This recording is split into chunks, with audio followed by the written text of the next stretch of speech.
बिस्मिल्लाहिर्रहमानिर्रहीम। मैं हूं आपका होस्ट यासिर अब्बास।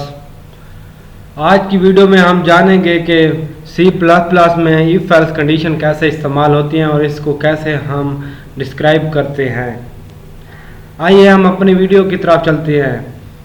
सबसे पहले मैं हेडर फाइल लिखता हूं इधर #include iostream। इसके बाद लिखता हूँ यूजिंग नेमिंग स्पेस,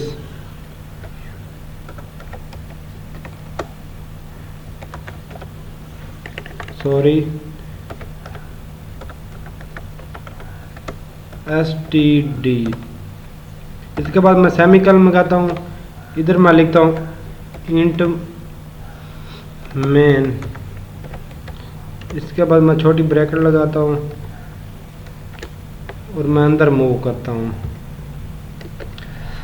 फर्ज करें मैं एक वेरिएबल लेता हूँ इंटीजर में मैं एज रखता हूँ। इसे मैं यूज़र से वैल्यू इसे पुट कराता हूँ cout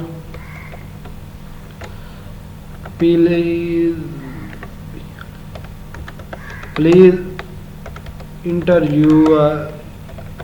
your sorry age just handle semicolon. इसके बाद मैं कर देता हूँ इसे सी इन कर देता हूँ क्योंकि मैंने इसे यूज़र से वैल्यू पुट करानी है। एज आ गया सेमीकोलन। इधर मैं कंडीशन अप्लाई करता हूँ if as greater than 20।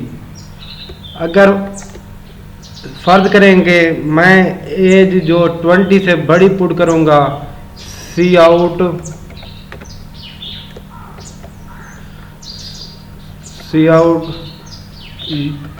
Your age is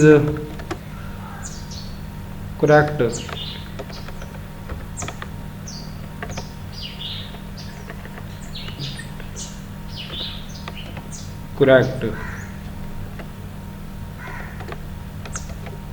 इसके बाद मैं एंटर कर देता हूँ।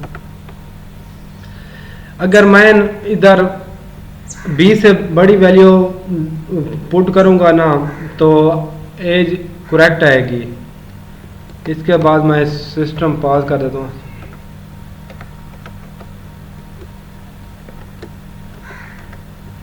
सॉरी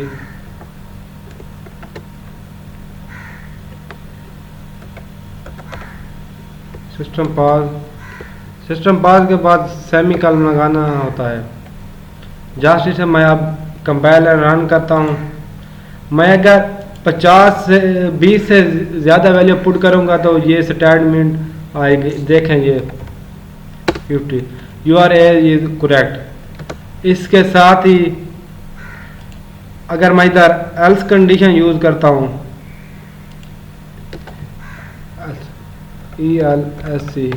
एल्स के अगर अंदर cout just copy and paste it.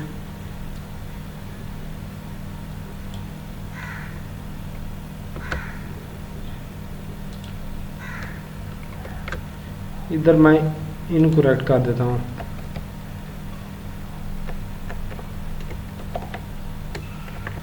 Sorry handle.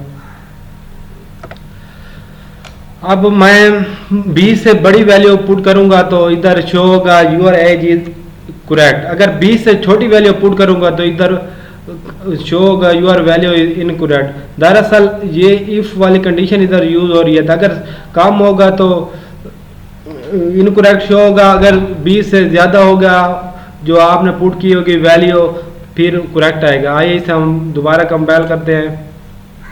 Just compile run it. ये देखो अगर मैं 20 से छोटी वैल्यू पुट करता हूँ तो इधर आएगा इनकरेक्ट। ये देखो यूर एज इज इनकरेक्ट। इसे अगर मैं दोबारा इसे कंपाइल करके फिर रन करता हूँ इधर मैं 20 से बड़ी वैल्यू करता हूँ तो इधर करेक्ट है।